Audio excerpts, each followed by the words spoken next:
the latest military news update. This is AFP Community News, hosted by Rofh Suzon every 12 noon, Mondays to Fridays. Only here on DWDD Armed Forces Radio. One AFP for a stronger Philippines.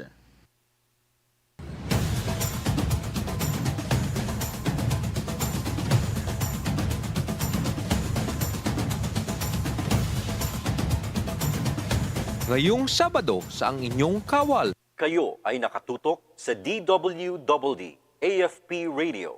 Kami po ay kasapi ng KBP, kapisanan ng mga broadcaster ng Pilipinas.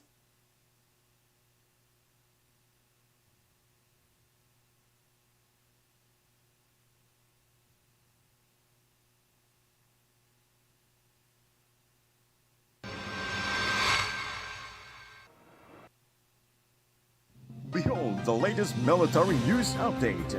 This is AFP Community News, hosted by Rofh Suzon every 12 noon, Mondays to Fridays. Only here on DWDD Armed Forces Radio. One AFP for a stronger Philippines.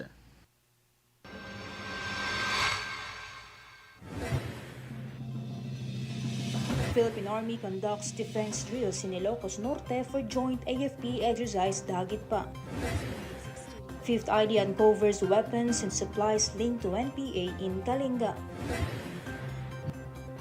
More than 70,000 individuals in Cagayan evacuated due to Typhoon Marce. DOH sees nationwide decline in dengue cases.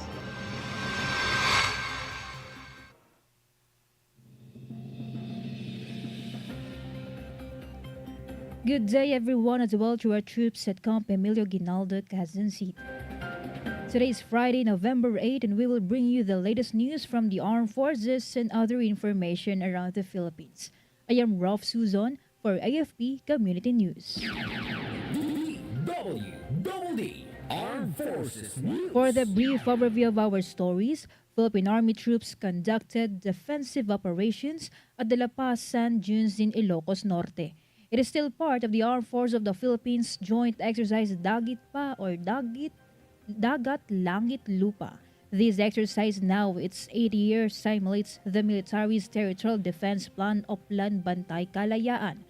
In collaboration with the Navy, Air Force, and Special Forces, the exercise aims to strengthen joint operational skills and prepare troops for comprehensive archipelagic defense.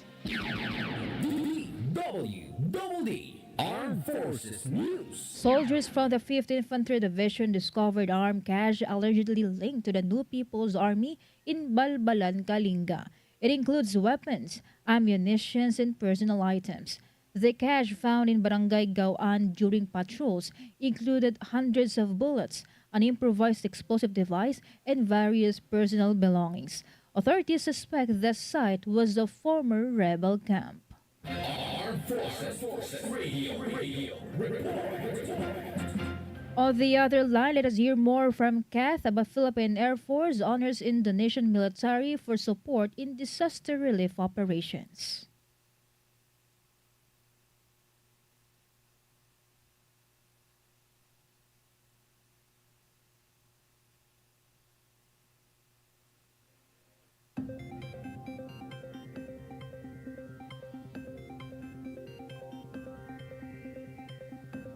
Humanitarian operations after severe tropical storm Christine.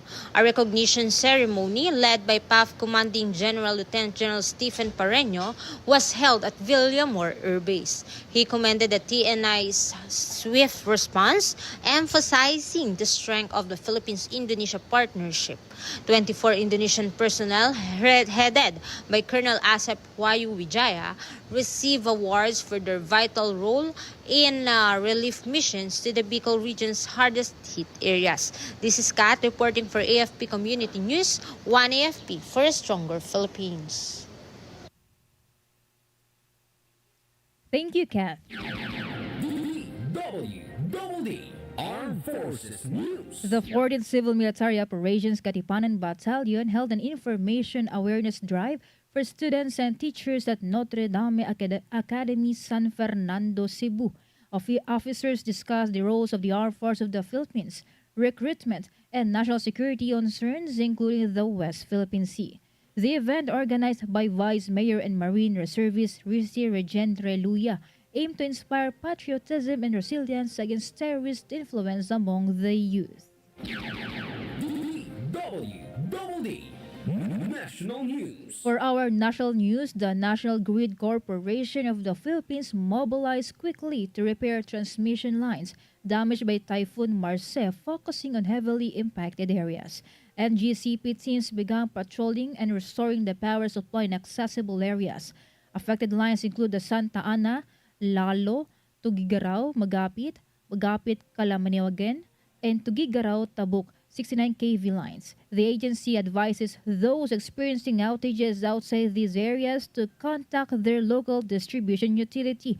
Typhoon Marce first hit the Santa Ana, Cagayan, causes the widespread damage to power lines due to strong winds and heavy rains. Armed Forces Radio Report. We have a report coming in from Shai about AFP honors the first female chief of staff or female chief of the AFP dental service in her retiring ceremony. Good afternoon. The Armed Forces of the Philippines honored Brigadier General Angelica Torres in a change of Chief of Office and retirement ceremony. She also officially handed over her role as Chief of Dental Service to Colonel Cleophas Polmano in an acting capacity. Lieutenant General Arthur Cordura, AFP Vice Chief of Staff, presided over the event, celebrating her historic achievements as the first female chief of the AFP Dental Service and the first female chief of the Air Force Dental Service. The said ceremony highlights the AFP's dedication to inclusive leadership and the increasing contributions of women in military healthcare and defense. This is Shai Rivera reporting for AFP Community News, one AFP for a stronger Philippines. Thank you, Shai. DWDD National News. The Department of Social Welfare Development has distributed 339 million pesos in assistance to Typhoon Christine victims in the Bicol region. DSWD Field Office 5 Regional Director Norman Laurio reported that over 460,000 families received family food packs and other relief items, including 35,000 packs in Naga City containing the food, water, and non-food items. Additional aid included the family, hygiene, sleeping, and kitchen kits, as well as 20.91 million pesos under the AICS and ACA programs. Lario noted the whole-of-government approach ordered by President Ferdinand Marcos Jr. has been crucial in reaching the flood-isolated areas. DWDD National News. Typhoon Marce is expected to exit the Philippine area of responsibility this afternoon. According to Pagasa, the center of Typhoon Marce was estimated to be over the coastal waters of Pasukin, Ilocos Norte, backing maximum sustained winds of 155 kilometers per hour near the center. Meanwhile, tropical cyclone wind signal number 4 remains in 5 areas. These are Ilocos Norte, northernmost portion of Ilocos Sur, northern portion of Abra, northwestern portion of Apayao, and northwestern portion of mainland Cagayan. Armed Forces Radio Report. From First CRG, let us hear some information from Joanne about JDF Talak Karagatan assist in preemptive evacuation in Region 2 due to Typhoon Marce.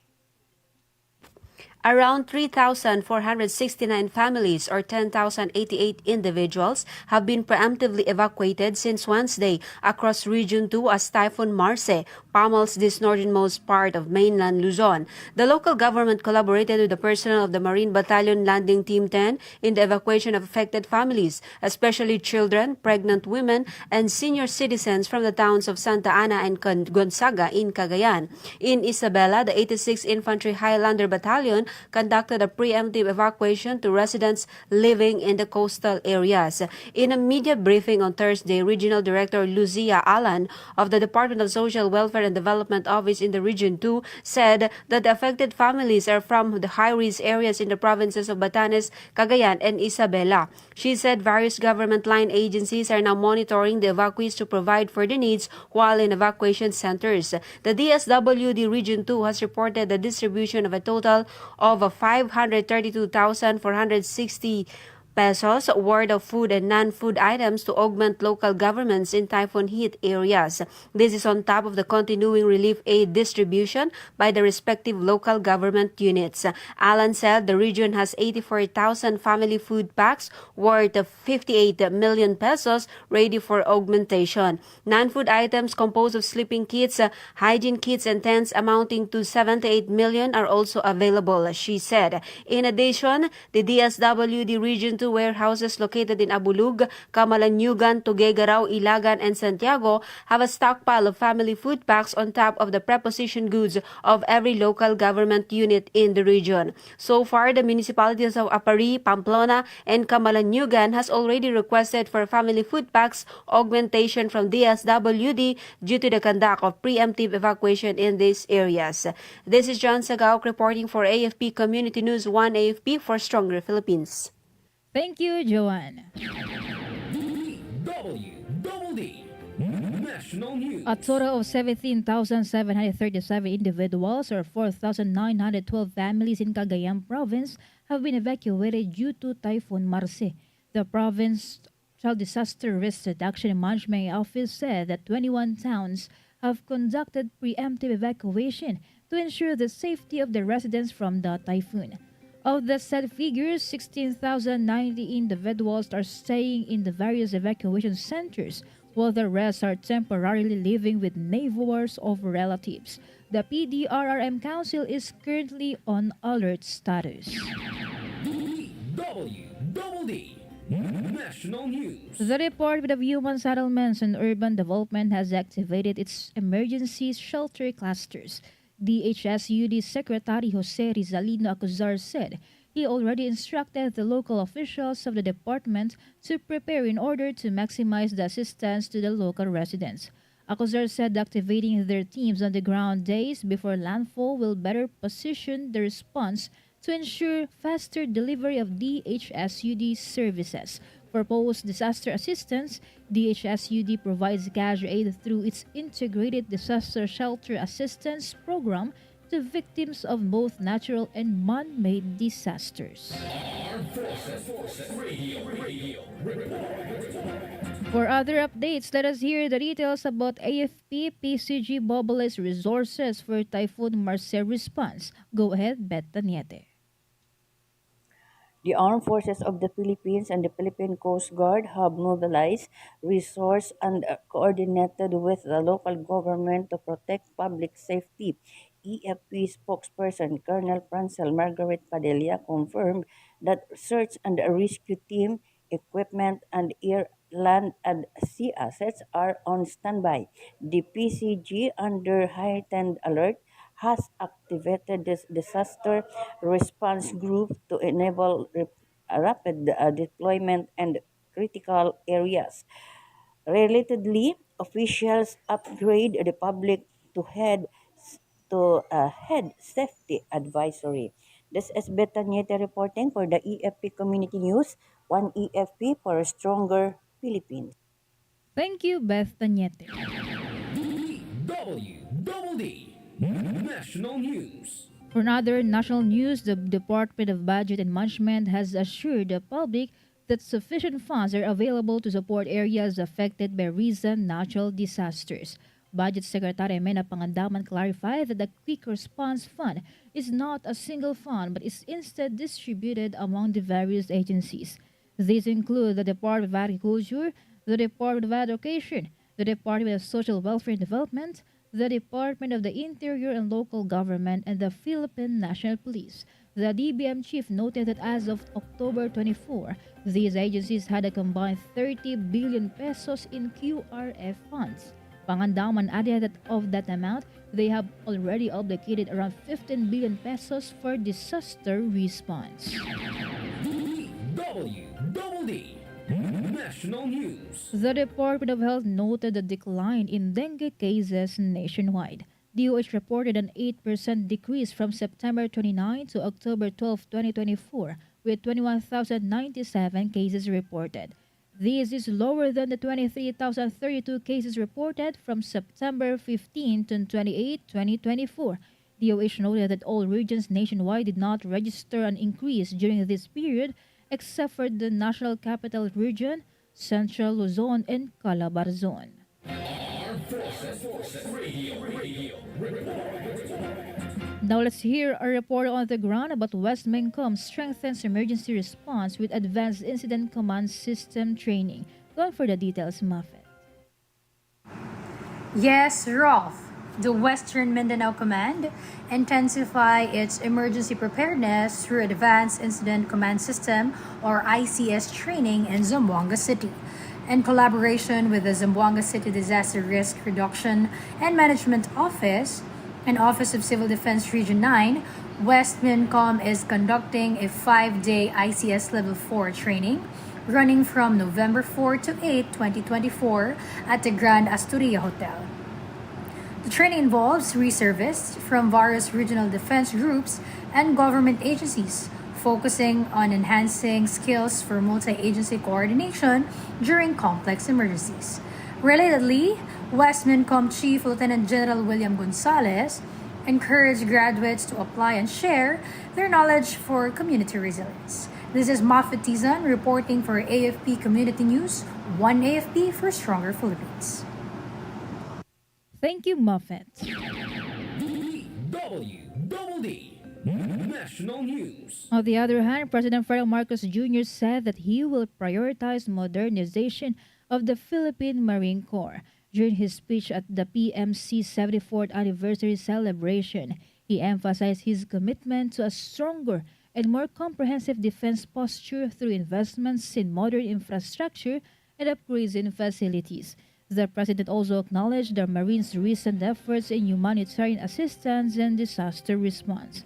He added that PMC's unwavering commitment to duty, whether on land or on sea, has been instrumental in shaping the security landscape that the government continues to build on today. DWDD National News. President Ferdinand Marcos Jr. signed into law the Enterprise-Based Education and Training Framework Act. These aims to address the issues of jobs mismatches and to build a highly skilled, globally competitive Filipino workforce. Marcos said the law lays a stronger foundation for a workforce that is agile, skilled, and ready to meet the demands of a rapidly evolving world. He also noted that EBED would provide Filipino workers with accessible, relevant skills training that bridges individuals' capabilities with industry demands. Armed Forces Radio. Let us see more updates from Spencer Ross about new PMA Assistant Superintendent formally assumes. Indeed, Rofh, the new Assistant Superintendent of the Philippine Military Academy formally assumed following an arrival honors and change of Chief of Office ceremony at Longbayan Hall, Baguio City. Brigadier General Paulo C. Teodoro, Philippine Air Force, officially accepted the position. In his assumption speech, he committed to supporting the PMA's mission to prepare cadets for the demands of the modern military.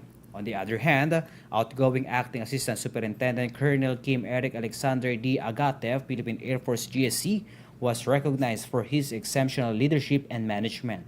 In his farewell remarks, Rofh, he expressed gratitude to PMA's leadership for the opportunity to serve and grow. This is Spencer reporting for AFP Community News, One AFP for a Stronger Philippines. Thank you, Spencer Ross.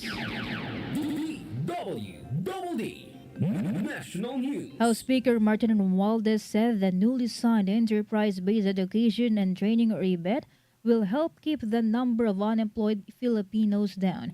In a statement, Romualdez points out that the EBET law is up to date to the country's unemployment rate in September, which is now at 3.7%. This is a decrease from the 4% in August. Romualdez also noted that the law would effectively address issues of job mismatch so the country can prepare its workforce for the demands of the local and foreign market. DWDD National News. Senators expressed hope that Donald Trump's election victory would yield a positive influence to the current bilateral relations between the Philippines and the United States. Senate President Francis Escudero said that he is hopeful that Trump's assumption would bode well for the country as the Philippines' relations with the U.S. was fairly well under his presidency before. For her part, Senator Lauren Legarda expressed certainty that the Philippines will continue to affirm its commitment to endure values that bind the two nations. These are respect for democratic process and the will of the people. Armed Forces Radio. More updates from Ella Mercado about Santo Tomas CCPS, NABS ranked number 4 most wanted person in Calabarzon.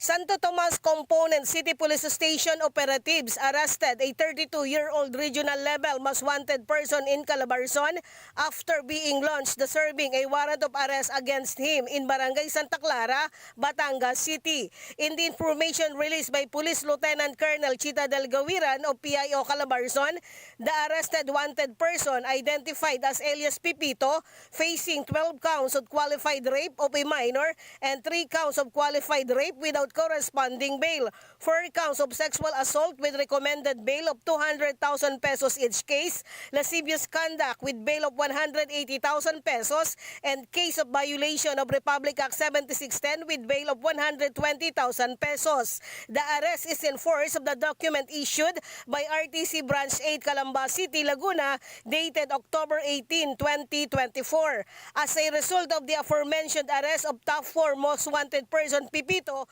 Police Regional Office 4A Regional Director, Police Brigadier General Paul Kenneth Lucas commended the efforts of Santo Tomas CCPS in their zealous campaign against crime. And this is Ella Mercado reporting for AFP Community News, 1 AFP for a stronger Philippines. Thank you, Ella Mercado. Armed Forces Radio. From Solcom, let us hear from Sena about Philippine and Australian armies continue jungle exercise in Mount Isarog.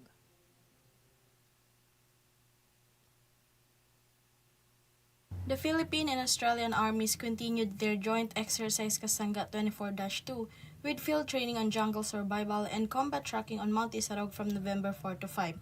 A total of 50 Australian and 47 Filipino soldiers embarked on an 8-kilometer trek traveling from Barangay Tinangis in Pili to Barangay Panikwasan in Naga City. During the exercise, participants honed their skills in jungle survival, tracking, and patrol-based operations. The troops focused on sourcing water, identifying edible plants and animals, and setting traps. The training concluded with a celebratory dip in a nearby waterfall, symbolizing the shared challenges of the two forces. The Australian Army praised the training, noting their valuable skills gained and newfound respect for the unique challenges faced by Filipino soldiers in the field. This is Sena from Solcom reporting for AFP Community News, 1 AFP for a stronger Philippines. Thank you, Sena from Solcom. DWDD National News. Senate Minority Leader Aquilino Pimentel III called on the government to require airlines to issue automatic cash refunds for canceled or delayed flights. Pimentel directed his appeal to the Department of Transportation. The senator said adopting such a policy, like in the United States, could put airlines on their toes to provide better airline experience. Beginning November 4, the U.S. Department of Transportation requires airlines to provide cash refunds without passengers needing to request them. DWDD Armed Forces News. And that's all for today's broadcast. Thank you so much for joining us, especially to our audience in our Facebook page, AFP Radio DWDD. Don't forget to tune in next week for more updates, same time and same station. Again, this is Rofh Suzon for AFP Community News, 1 AFP for a stronger Philippines. Behold the latest military news update. This is AFP Community News, hosted by Rofh Suzon every 12 noon, Mondays to Fridays. Only here on DWDD Armed Forces Radio. 1 AFP for a stronger Philippines. Kayo ay nakatutok sa DWDD AFP Radio.